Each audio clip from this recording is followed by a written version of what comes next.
Hello, viewers. I'm Vibhuti Jha. This is Jaipur Dialogue USA. Welcome to the show. As always, as a request, please like, subscribe, and support our channel. Give your feedback and support any which way you can. A lot has happened in the last couple of weeks, if not months. And one of the key things is that how India had Operation Sindoor with Pakistan, United States had Operations Hammer with Iran, Israel is in a constant conflict with Hamas and in Gaza. And now you have United States President Mr. Trump going to Middle East for a remarkable event in which he got a gift of $400 million worth of a jumbo jet from Qatar and commitment for investment in the US ranging into trillions of dollars. And now Mr. Trump is has signed the waiver of sanctions that was imposed on Syria following the handshake with the man who had actually led the entire fight of ISIS against America, killing as many people as you want. Issue is very hot, and today now we have Mamdani, contesting for New York City's mayor, which reminds me of Sadiq Khan, the mayor in London. So, what is happening with Islam? Is the juggernaut of Islam moving to penetrate and take over Western democracies and democracies all over the world? To talk about this important subject matter, I have greatest of pleasure in welcoming two veterans and stalwarts in this domain who have done significant work in bringing the truth about Islam. And truth is very harsh, sometimes unpleasant, and we have to deal with that. The two gentlemen are Mr. Robert Spencer, whom everybody knows, and Mr. Rahul Sur, also, who has been on our show many times, and he is also known to Jaipur Dialogue audience. Without further ado, let me straightway dive into with Robert. Robert, your take on the issues that have engulfed the world and the way Mr. Trump is moving and the way Islam is moving through the Western world. And I have often said, you are familiar with my phrase, why is the West and the democracies of the world bending backwards to accommodate a faith that has political ambition to annihilate all of us and establish, what is known as, the Islamic rule all over the world, Khilafat 2.0 or 3.0. Robert, your take. Well, thank you, my friend. It's good to see you again. And the question you've asked is very important, but there's no clear answer. On the one hand, Islam is doing what it always does. It is an aggressive, expansionist, supremacist ideology, and so they see their chance to move ahead and expand their influence and power in the West, and they're doing so. And so, on the one hand, it's perfectly clear. On the other hand, what the president is doing and why, it's clear in one sense and completely opaque in another. He is, of course, a businessman.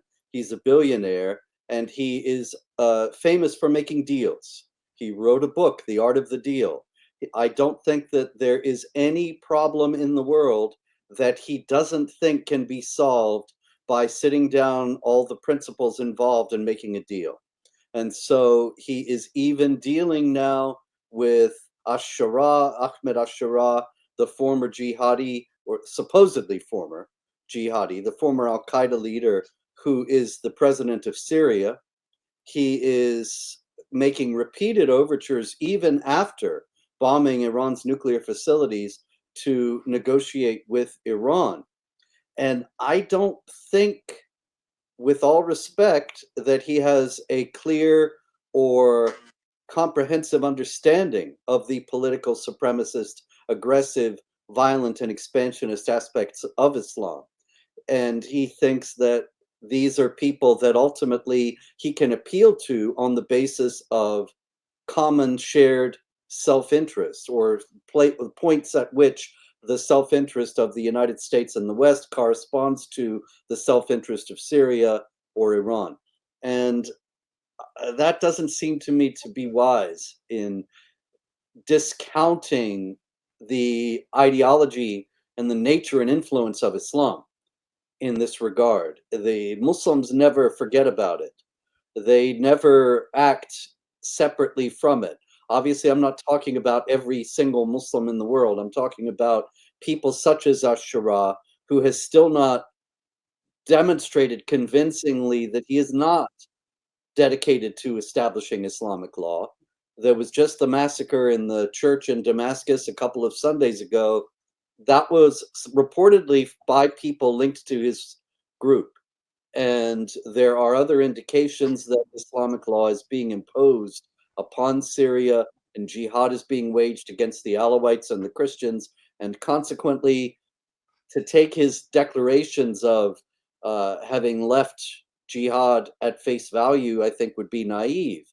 But the president doesn't seem to have any interest in the man's past or his possible present at all. He's just making a deal. Making a deal.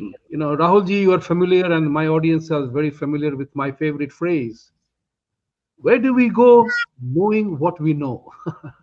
As I always say that, the reason why it is critical to ask that, there was a cartoon just I saw yesterday that while Iran's capability to have nuclear weapons have been diminished quite significantly, we also heard the storyline that Iran is just about months away from developing enriched uranium for the purposes that it wants it.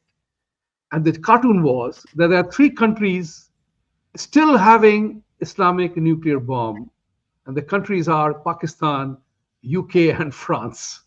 So my question to you would be, my friend, is how do you see, is the West has the West already submitted to Islam the way they are trying to placate a faith that wants us dead? And France, UK, US, what is this? What's going on? Considering the plight of minorities in Pakistan, Bangladesh, and many parts of the world. Not to forget the one they did it in Iraq. The ISIS did to Yazidis. Yes, I forgot that name. Not to forget what happened to them. Your thoughts, Rahulji? So first of all, thank you very much, Vibhuti Ji, for inviting me in the show, and I'm really honored to be with Robert Spencer.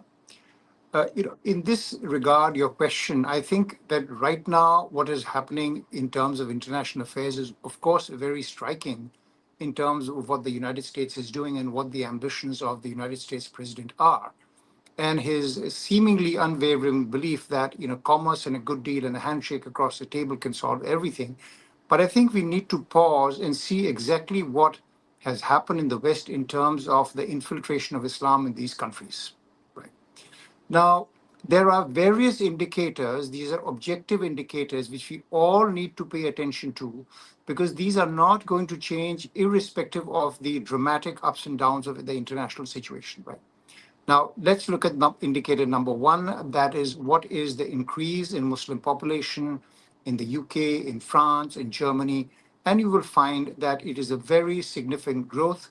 And in terms of projection, they are believed to be in a significant minority by 2015. That's indicator one. Number two is, let's have a look at the number of mosques which have increased after 9/11, which is there in France, Germany, UK. And the number, again, you have a steep increase to the Northeast. Indicator number three is, what are the trends of participation of Muslim politicians in the national politics? And you will find that, again, that is very steeply on the rise. For instance, in the last general election in the UK, there were Muslims who had stood as independent candidates and had won. And given their alliance with the left, I think that, as I said, irrespective of the effervescence and the ups and downs of what Trump is doing and whether he will succeed or not, which lies in the womb of history, given the warning which Robert has said, that he does not seem to be very aware of the impulses in terms of wanting to conquer, the West is in a pretty bad shape. And consequently, this requires some reflection on our part. Again, this is not Islamophobic. All I'm saying is we have to have a look at the impartial indicators which show that the West is in a shape where it has a force which is highly inimical to its values, and therefore it will have to pull up its socks and do something. That is where I see the situation right now, Vibhuti. I don't know whether Robert agrees with that or not. I will definitely request Robert to comment on your thoughts, but I will add here so that, you know, Mr. Trump introduced the concept of reciprocal tariff. It created a furor or upset the apple cart around the world. And I have always been saying, those who are familiar with my thought, that we are not demanding reciprocity on the political and social conversation, dialogue, debate, or discussion with Islamic people. So, how do you see that? If we do not demand reciprocity, and this is what I said on an Indian channel today, that removing the sanctions on Syria is great, but have we also established reciprocity? That can you showcase that respond to the democratic framework in a reciprocal manner? Are we demanding that? Is that part of the art of deal, or we are letting it go by that you can do what you like, but just agree to what I want? Robert. The point is very well taken. The art of the deal is what the president has said that he's all about. And yet, where is it in regard to Syria? In the United States, if Muslims want to come over here and they want to build a mosque, there's no problem at all. Anybody who objected 20 years ago was shut down as Islamophobic. And nowadays, it's just taken for granted that if a Muslim group wants to build a mosque somewhere, then there's no problem. And often local zoning laws are amended so that they can do this wherever they want to. In residential neighborhood, no problem. They change the laws for them. There are many precedents for this now. In Syria, meanwhile, not only was the Prophet Elias Greek Orthodox Church targeted by jihadis linked to the regime, and 25 people killed, many, many others injured. Other churches were threatened. Last Sunday, they said there would be more massacres, and there was a whole list of other churches. Now, it doesn't seem as if it's happened, but what they're trying to do is strike terror into the enemies of Allah, as the Quran directs. And you don't even have to kill people to do that. But it's also an indication that jihadi forces are active in Syria. There are numerous indications that they do have ties to the Shura government. And consequently, where is the reciprocity indeed? Why doesn't the president make a deal on the basis of saying, you have to leave the Christians alone, you have to allow them to practice their faith and provide as the government for their safety and security in exactly the same way that American authorities do for mosques and Muslims in the United States. And if they want to build new churches, you don't bother them about it. And the Islamic law forbids the building of new churches or the repair of older ones, and that has to go if you want to make a deal with the United States. If you don't want to make a deal with the United States, that's fine too. But if you do, then you have to have a reciprocal religious freedom with the religious freedom that Muslims enjoy in the West. That would seem to me to be a perfectly reasonable thing for the president to say, but it's not even on the table. It's not even being considered. There's nobody of any power and influence who is suggesting it, much less the president saying it to Ahmed al-Shura. And so, unfortunately, this puts the United States at a disadvantage, that they're negotiating from a position of weakness. As you said, Vibhuti, that they just let them do whatever they want as long as they make a deal with the United States. Well, that's not something that's a tenable position in the long run, especially in light of the human rights situation for religious minorities in Syria. And that goes for other countries as well. Thank you. Coming to you, Rahulji, taking the step forward from Robert's statement that we must demand reciprocity, which is not on the table. So the question arises: the annihilation of women, the treatment of women, and all this is happening. You have worked with the United Nations, and you have done significant work for which many people have signed the petition that you submitted to the United Nations. Tell us something about what does the United Nations still say about the problematic aspects of Islam? Does the United Nations also talk about it? And what are the rights? Where are the rights of women? One of the significantly abused group of people in Pakistan, Bangladesh, and anywhere. We see the videos, chilling videos, shameful videos of women being raped so mercilessly by them. So, Vibhutiji, on this question of what the UN documents say, it is generally not known that the United Nations documents are a very rich source of the real nature of Islam and the problems which it creates. They are, of course, opposed to, as they should be, in terms of any stereotyping of Muslims, and I completely agree with that. But once you have a look at the numerous publications of the United Nations, you find that the problem emerges very clearly. Let me give you, two, three examples. One is that the United Nations Security Council, which is the highest body legally for preserving international peace and security, after every act of significant terrorism, it issues a formal condemnation. Now, and we had done an analysis of the formal condemnations of the Security Council from 2007 to 2022, and we found that it had issued them 115 times. In that 115 times, there was only one condemnation of a group which is not Islamic, and which was the attack on the Noor Masjid in New Zealand, if you recall, after which there was an attack in Sri Lanka. So therefore, United Nations documents clearly show where is the problem coming from. Now, that's not enough. The United Nations also has a sanctions list. And this is available freely, it's on the website. And I was working in the UN, I was looking at this issue.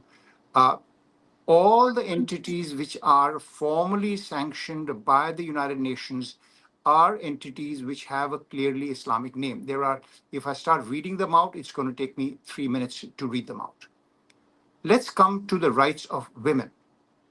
It has been formally acknowledged by the United Nations and not the least by the Deputy Secretary General that Muslim women face specific problems. And this is based upon many, many publications of their Economic Commission in Asia and in West Asia, in which there are so many reports which talk about violence, domestic violence, laws of inheritance. All that is not Islamophobic, but is right there in United Nations documents. Now, let me just read out for your benefit something again from a 2016 UNESCO report, which was written by a Muslim. In the partial quotation, which says, the recent history of the peoples of Islam and its cycles of effervescence and progress have been conducive to the emergence of criminal, blind, and in the long run, ineffective violence. Far from ensuring that Islam is integrated in the universal human value, this path makes it an outcast amongst nations. End of quote. This is a United Nations report. And therefore, my area of special interest is to look at Islam from the point of view of the normative guidelines which are contained in UN documents and in international treaties. And from that point of view, there is a lot to worry about.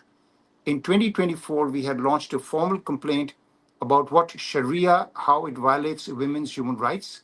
And I'm looking forward to Robert Spencer's book on the same subject, November. I have already, booked it, but I would be very happy to give it to him so he can have a look at the subject from the point of view what we have found from United Nations and the number of treaties and international conventions which it violates. So that is how the subject looks like, based purely upon United Nations norm. Taking myself out of the picture, taking anybody out of the picture is very depressing and very concerning. Very depressing and very concerning. And that's what the problem lies, Robert.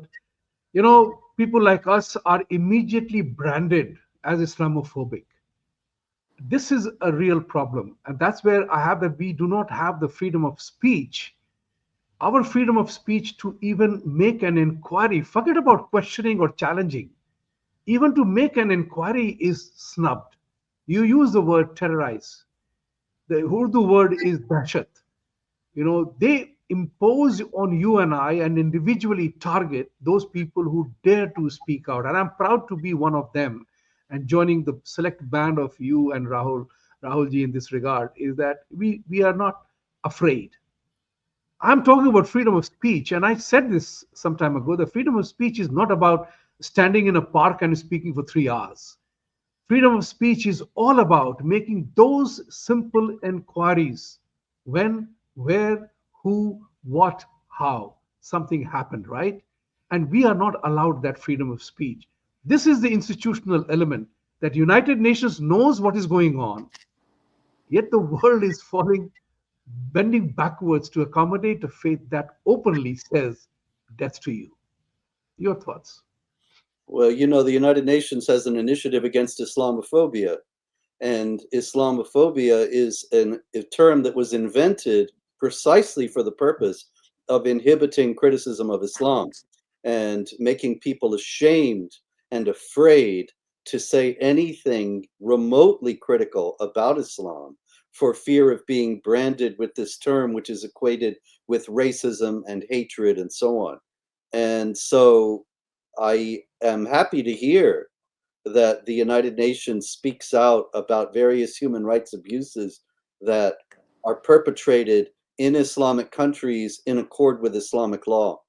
And it was even more encouraging and quite surprising to hear that they name Islam in at least some of these documents.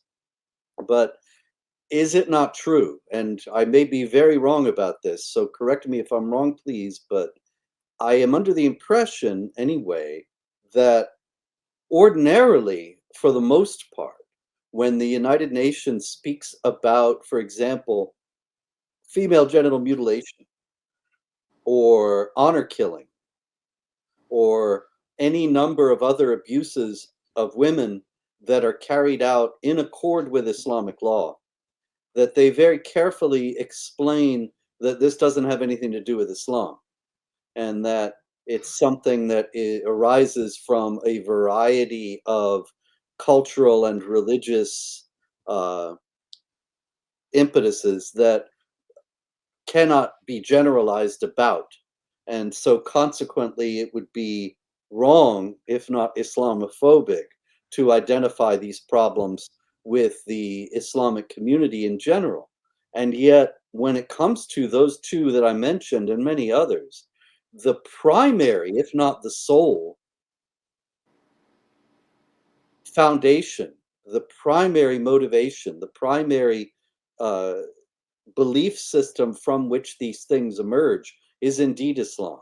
There are other groups that engage in these practices that are not Muslim, but they are a small minority and the practice is rejected by those groups. Whereas in Islam, there is textual foundation for the justification for those actions. And this is what the UN doesn't seem to be willing to acknowledge. Am I correct in that or not? I think you're absolutely correct, Robert. And there is a dichotomy in terms of what its documents speak to in terms of where the problem exists and the attitude it takes towards Islam. And let me just elaborate on that. Your connection is lost, Rahulji. Let him come back. Let him come back, but we'll continue the conversation there. But Robert, while Rahul is rejoining us, there is another element which is very critical, and that is the branding of you and I and anybody who dares to make an inquiry as Islamophobic. In reality, there is no Islamophobia, in my opinion. Even if you quote the text, you are branded as Islamophobic as if we are spreading the canard. So even if we quote the truth, there is a fatwa against you and I. Yeah, you're quite right. That's been going on for years. I remember the Organization of Islamic Cooperation, which is not coincidentally the largest voting bloc at the UN today. The Organization of Islamic Cooperation started about 20 years ago the Islamophobia Observatory. And the Islamophobia Observatory at the OIC chronicled supposed incidents of Islamophobia. And I would feature in their report every month quoting imams and the imams were never condemned. It was only when I quoted these imams that this became Islamophobia. But anyway, I see that Yeah. Rahul is back, so Yes. I'll wait. So, Yeah, so go ahead, sorry, Rahul. sorry about Continue that. on. So Not the at all. thing is that on a formal level, the position of the United Nations is that that no religion can be associated with any, no terrorism cannot be associated with any religion or civilization. When it comes to female genital mutilation, they say that it is not Islamic. The contention is that there is something called true Islam, which applied in its true spirit would not lead to all these problems. However, that is the position which they take. But their own documents furnish a wealth of indisputable evidence that that is not the case. For example, let me quote another book that is called The Handbook on the Management of Violent Criminal Extremists, right? Now, that is for people who are there. That is for Who has jihadis. written that book? Who has written the That book? is that is the United Nations Office Okay. of Drugs and Crime, which is based in Vienna. And I have done a thorough analysis of that, including the number of times which it has mentioned Islam, number of times it has mentioned Buddhism, Jainism, Sikhism, Christianity. And therefore, when one goes by the statistical evidence, which is a very simple thing to do, you will find that the only religion which is mentioned in it is Islam. And they have also got evidence of quotations of the people who they try to rehabilitate, in which what were the religious motivations. So you see, you have a Janus-faced situation in which the position of the UN is that no, it's not nothing to do with Islam, but yet at the same time there are these gigantic problems which it has to deal with. So therefore, it is not acknowledging the reality. It is a split thing. And Robert is exactly right. My point was that these documents furnish a very rich trove of unexamined evidence which we have looked at. That's the point, Robert. I wonder Yes, if I answer your question. thank Yeah. you. Go ahead, Robert. You want to say something on this? Well, that's a very important thing that could be done, and I take it that this is something that you have started to do, and I Yes, applaud you for it. That the UN has a great deal of information, and of course, it has such a great reputation even today that information coming from the UN carries such weight. Information about jihad, about the human rights abuses that are inherent in Sharia, and so on. And the only thing it doesn't do is relate them to the cause thereof. But that's correct. what you can do.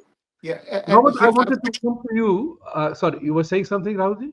I was saying that here is a quotation from the 2018 report of experts on the Democratic Republic of Congo to the Security Council. I'm reading it out verbatim. They, within brackets, the attackers, also recorded information about each person, including their name and religion. They asked them why they had not converted to Islam and showed the Quran to one of them. Photos of the dead show they had been bound and some of them had been tied together. After the killing, they shot in the air twice, saying that they had killed all the Kafirs. This is from a United Nations report. And no matter how much of pretending which the United Nations does, this is there in black and white. And consequently, what I'm suggesting to Robert, and we can talk about this later, there is a very rich, unexploited vein of evidence which can be used for the civilizing purposes and also for making sure that we are abiding by the values of the United Nations and International Human Rights Convention, which is my lodestar. Great. Robert, I wanted to talk to you about the political element of this one. The documentary evidence which Rahulji has quoted from United Nations is amazing. That's what I wanted both of you to be talking about this today. The other part which I have enumerated a theory which is I call a 3V theory. The first V stands for the moment Islam gathers a sizable element in a democratic setup where vote matters. So there's a vote bank politics. They indulge it absolutely with a all kinds of constitutional rights. They indulge in violence virtually at the drop of a hat. You say anything, they indulge in street violence, and then they also claim victimhood. For everything, Robert, Rahul, Vibhuti is responsible for their plight. How does one address that? All three things, the 3V tactical approach that they have adopted, is working for them using democratic tools. And that's, I coined the phrase, they have completely figured out that the freedom can be used as the fault line of democracy. Your thoughts on this?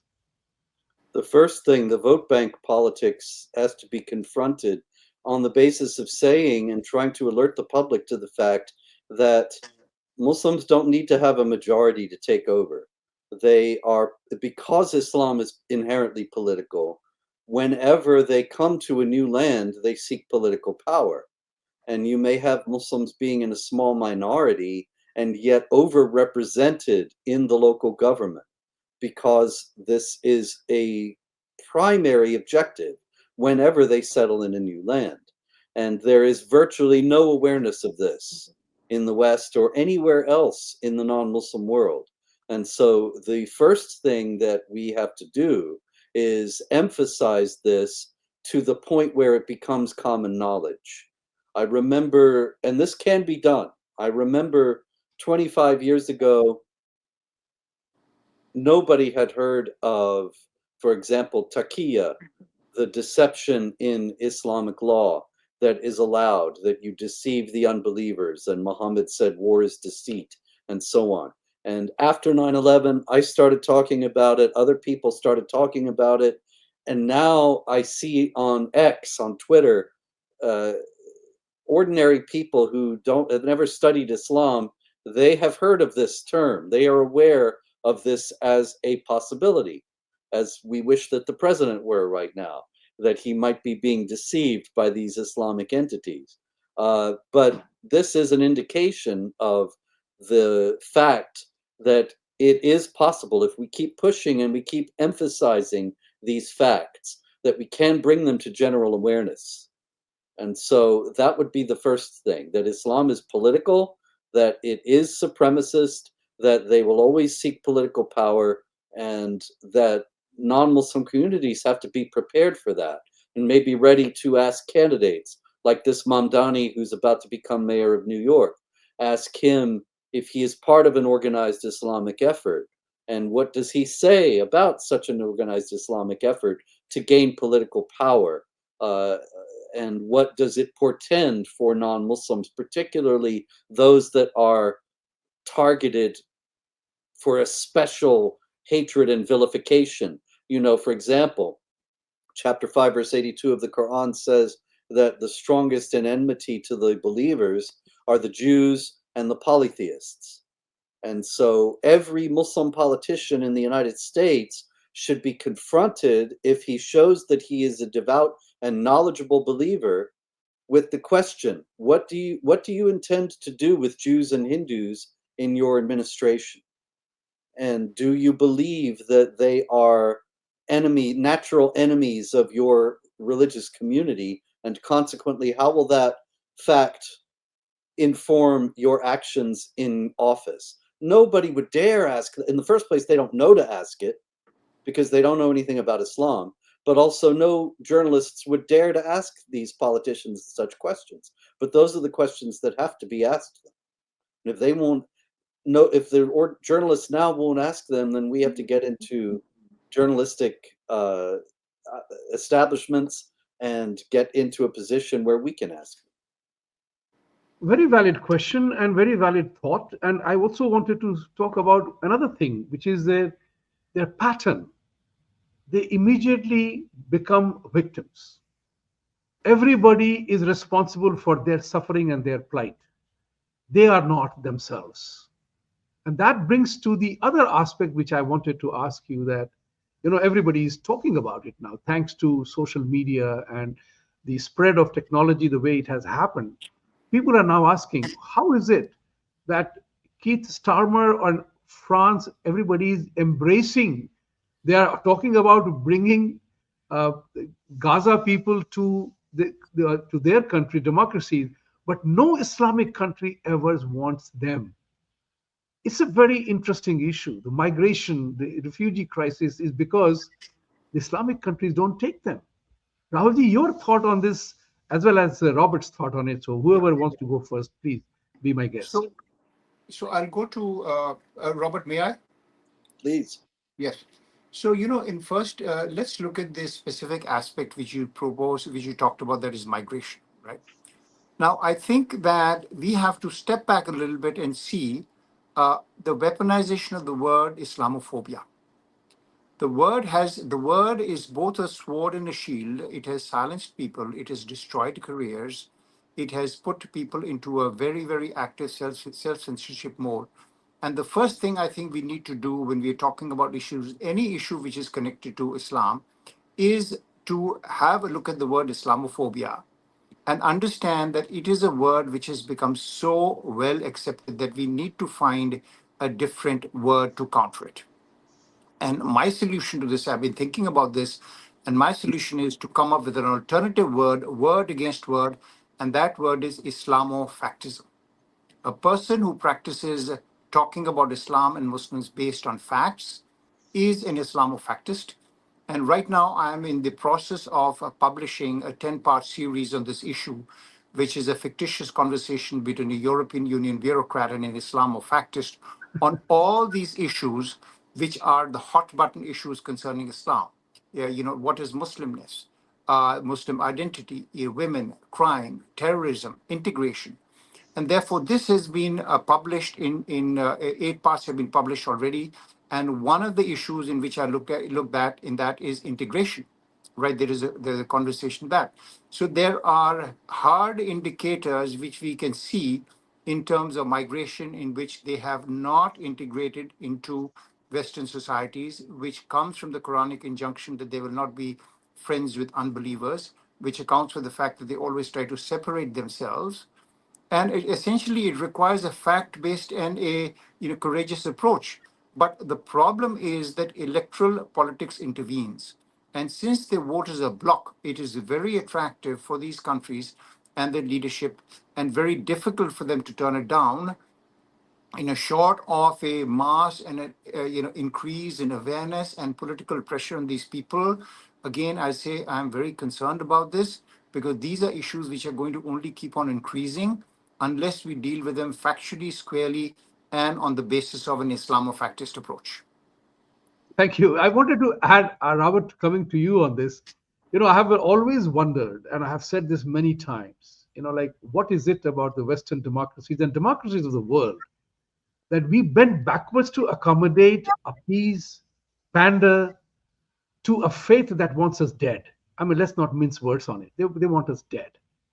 The question here is, I found the answer to give credit to Douglas Murray, who coined the word, since you said Islamofactist, he came up with the word Islamophilia.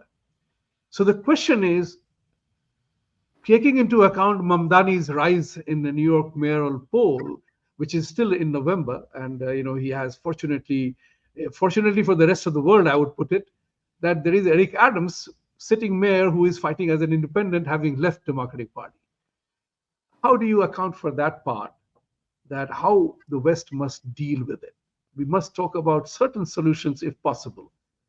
Problem we know. Let's talk about some possible solutions to that.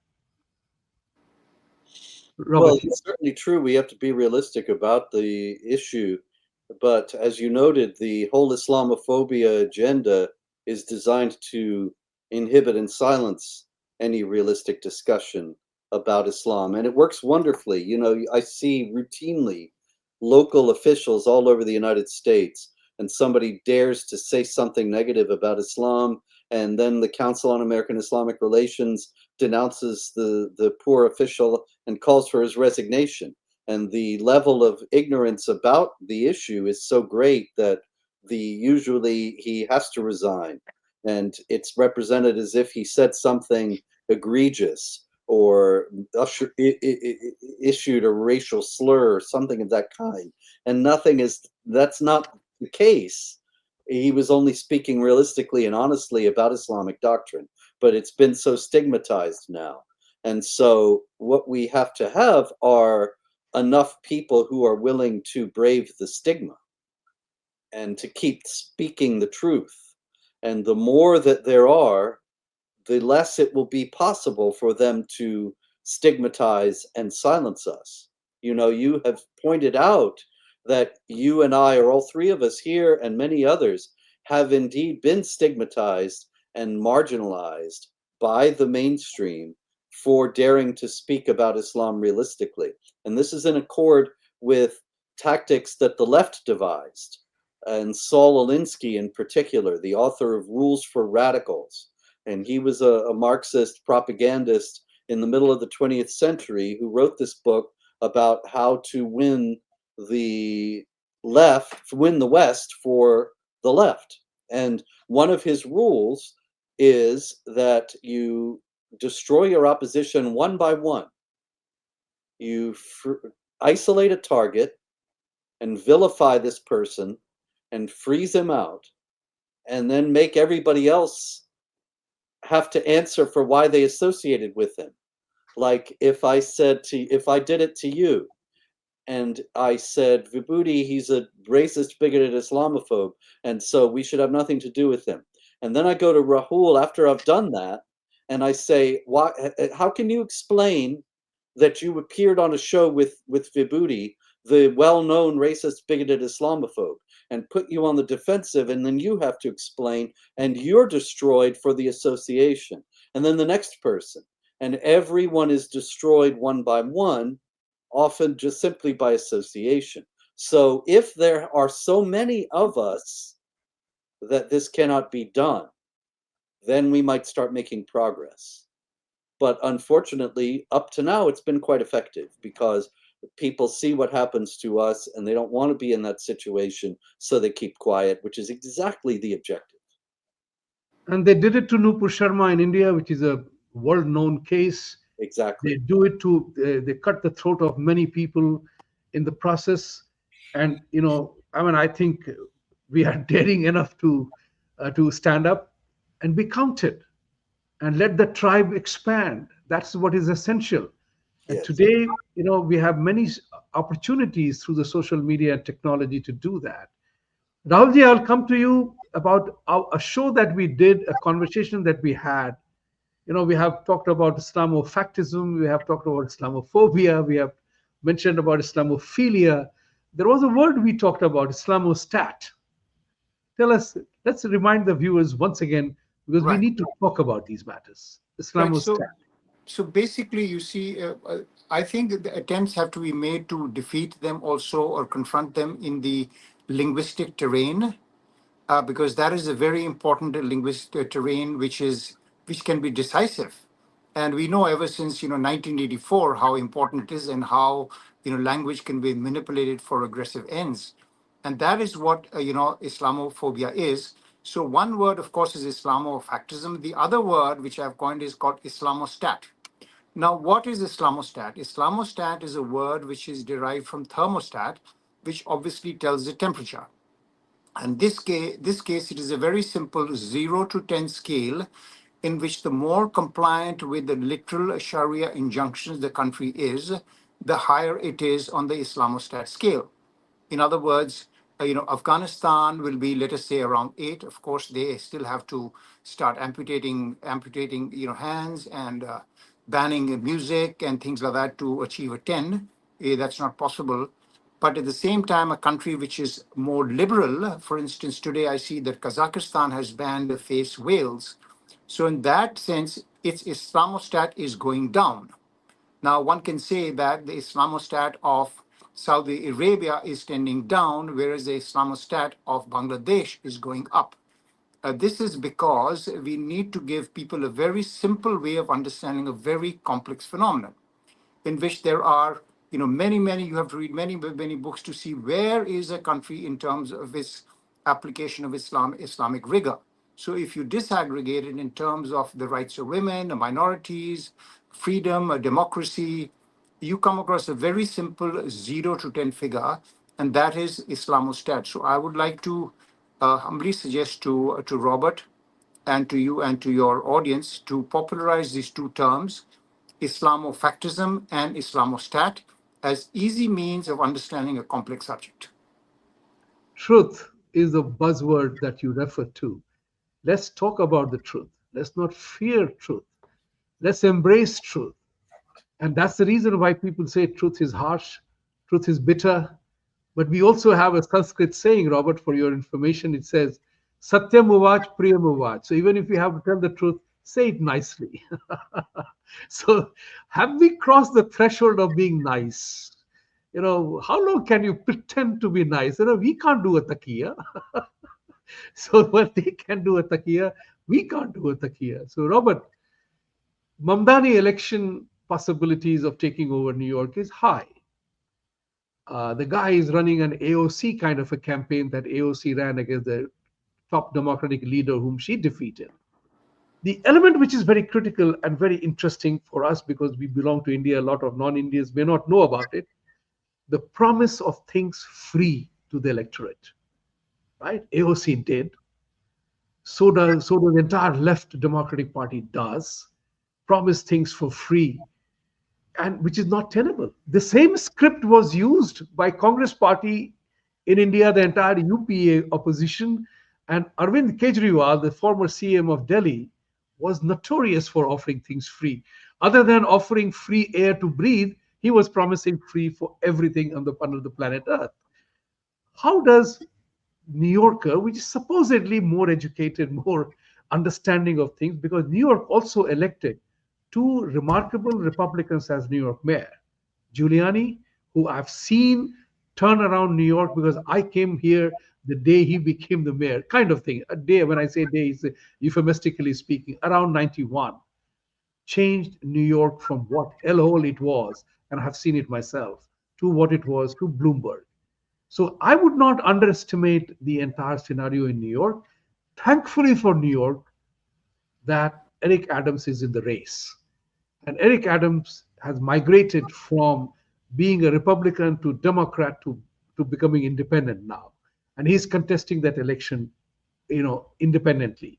Had he withdrawn from the race completely, it was a shoe-in for Mamdani, but not now, because now onwards, people will get to know Mamdani and connection with the ideology that he represents or he doesn't respect. So accept it or deny it. You can't be doing riding the two boats at the same time. Where do you see this heading on to, Robert? Well, the prospect of the free material is something that is probably going to get him a lot of votes. And so the best way to counter it here again is by speaking about it accurately and honestly. If I were running Eric Adams' campaign, I would get video of ordinary New Yorkers saying, I will have to spend X amount of dollars to pay for Mamdani's free grocery stores. I will have to spend X amount of dollars based on the tax rates, based on the estimated tax rates and the estimated cost of this thing, and hammer it in that nothing is really free and that people will have to be paid and that the working people in New York are going to have to pay for the free grocery stores. So it's not really free at all. I don't know if Adams is going to do that because he is not that far from the same socialist principles that Mamdani represents, but we can hope. We can hope. Rahulji, in terms of Mamdani kind of a thing, because if New York becomes under Mamdani rule, I shudder to think what's going to happen to the city. I Yes. do shudder to think, and I dare say that. However, there is a very interesting thing on the Democratic Party. Bill Clinton, Barack Obama, who have collected millions of dollars in speeches from many, countries, they will come endorsing him, and the entire Democratic Party machinery will try to make sure that happens. Yes. How must a New Yorker respond, considering what Robert said, that, hey, where is it going to come from? Because my pet theme is, which I read in a book called Illusions, very aptly titled, it's so easy to promise to give what you don't have or you don't have to. So I think the situation in New York is very difficult because I don't think that abstract arguments are going to cut it with New Yorkers who have this need, what they feel, of a more equitable, quote unquote, equitable distribution of things. And it's a very simplistic situation to say A has a lot more than he or she needs, so therefore he should give it, and therefore the problem is solved. But if it was that simple, then you can give any amount of money to everybody, and there would be no problem. Now, there are two aspects to this. One, of course, is the sheer political aspect of it in terms of, what he has not said about globalized intifada, the absolutely verifiable lies which he has told uh, about Indian Gujarati Muslims not being there. Now, those are likely to be peripheral, but at the same time, they can exercise the mind of the democratic elites who are trying to put pressure on him to walk away from the statements. And so he's a young and charismatic guy. Many New Yorkers feel as if there has a need for some change, and consequently, you can ride a wave of change to anything. But at the same time, I think that a campaign of civic engagement needs to be mounted in terms of what has happened in other countries, in other cities where this has been tried. And this will have to be done by the young people whom he is seducing in such large numbers. So it's a very complex situation in which a city which is, always the left of center, and you have left of center and the left of that. So there is an internal tension which is going on, and I really don't know how it's going to turn out, but it's going to be very tough. It's going to be very tough. But here is the important part. I'm an incorrigible optimist. I believe that New Yorkers will see the light and the reality for the simple reason that Mamdani has no track record on which he's running. The only thing that he can back up with is his statements and policies. So, like for example, both of you pointed out, he has not condemned his call for global intifada. And even a CNN veteran TV guy, Jewish guy, was very upset about that, what intifada means for Jewish people. Number two is the fact that he has openly said white people will have to pay more taxes to cover the costs of this one. He made a reference to white people, right? White have to pay. And these are things which are very tricky. He can't get away with that. How will, how must Adam campaign capitalize on that part? And the free. People are becoming more aware. I've seen Instagram posts of people who saying that, hey, I supported AOC because I loved the idea of free. That was 10 years ago. I was young and impressionable. I'm 32 now. I see the lie in it. So how does, if you were the advisor to Eric Adams, how must he run that campaign against this man who has no track record and only baloney to talk about? Me or Yes, Robert, you. the Adams campaign? Like I said, they should be hitting the practical costs, as Rahul also said, the practical cost of the free stuff, so that people realize it's not really free at all and they have to pay for it. And as for the white people have to pay more, well, there are a few in New York, and he's talking about having the white neighborhoods, the wealthy neighborhoods in Midtown Manhattan pay more in taxes and so on. And so that also can be turned around and used against him, that these people who are providing businesses that give jobs to New Yorkers, that allow for New Yorkers to have a living, that he's going to drive them out.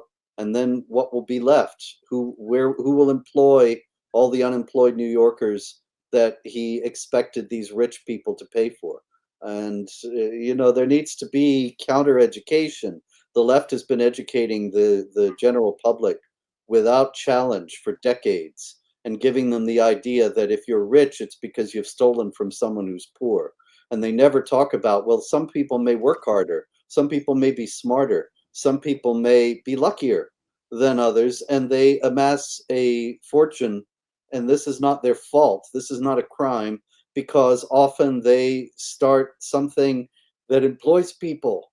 And if you don't have those people, I can't afford, I can't start a business. I don't have the money. And if you don't have the businesses, you don't have jobs. And why most people would not be able to explain these very simple principles. And that's a failure of the educational system in the US. And this is where we need to attack and explain in very simple ways to New Yorkers and to the whole country why this system won't work. Everybody will leave New York who has any money. And John Katzimatidis, the grocery store billionaire, he's already said he's leaving, and others are going to leave. the only way socialist states in the past have continued to exist is because they build a wall around to keep the people in. So then they have to pay. And New York, he can't build a wall because it's not a separate country. So the whole everybody's going to leave except the people who are poor and not working, and then it's just going to get worse for them. You know, I just wanted to make that statement so that you can also address that. He also has said in an interview that United States should not have billionaires, should Mhm. not have billionaires. I think, I have always said that no immigrant comes to America to remain poor. They come to America to prosper. Whether prosperity relates to career progression or business progression or becoming wealthy, that's what America's dream is all about. That you Yes. can afford a life of comfort. Luxury comes later. To the hardworking or to lucky, luxury comes later. Those things come later. But to categorically say that being a billionaire is a crime and the United States should is critical.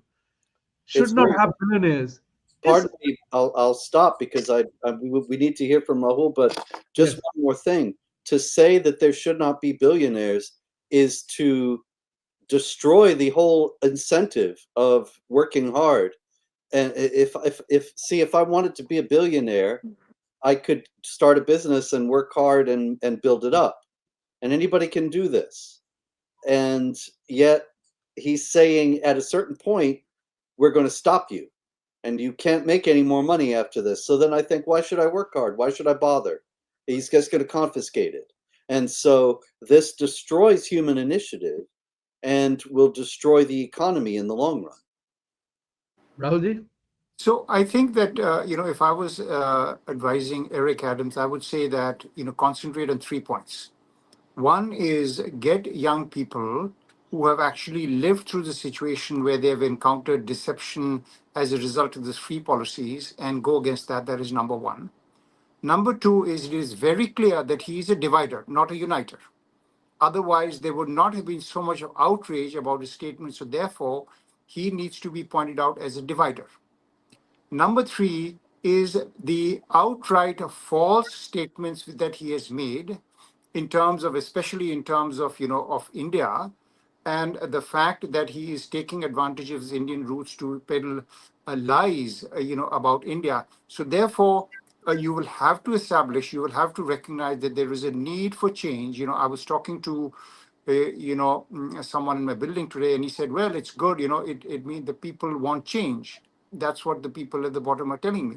So we cannot shut our eyes to this aspect of his campaign, but at the same time, hammer in the facts, hammer him in the fact that he is a divisive person and call out his lies and talk and talk and talk, because I think the message is going to come through. And I think that the counter movement has already started. The outrage has already started. I can see uncomfortable people in the Democratic Party. That is only going to increase. And let us not, forget that it was less than 30% of the people who voted in the Democratic primary. So this cannot. So therefore, there is a great opportunity for increasing electoral participation also. Thank you, both of you. It has been a fascinating conversation. I enjoyed it. I hope you did too. And so do the viewers, because there is a lesson in everything. Because if you don't participate in the political process, things don't move. You don't want to end up being a gullible, compliant, or taken in by the political rhetoric of the candidates. This is important. What you will see more and more going forward is that, this is something very interesting which I read. The epic cities in Texas, for example, when it was objected to and people got to know of it, it was fascinating to hear the Islamic lawyer talk about the fact we are doing everything according to US laws, freedom of religion. If you do not allow me to live within my own confines, or give me the liberty to live the way I want to live, that means you are declaring us as second class citizen. It was a master stroke in creating a victimhood thing in our minds. But reality was what? They were trying to create their own ghettos or own territories where their own laws will apply, not the laws of the country. And that's what is important to confront right on. Gentlemen, Robert, Spencer, Rahul Sur, both of you, thank you so much for coming on the show today. It has been remarkably enlightening, and I hope viewers will recognize I always end my shows with a call to Satyameva Jayate, which means truth must triumph. And for truth to triumph, you and I will have to stand up for it. Thank you very much. Thank Thank you. you very much. Namaste.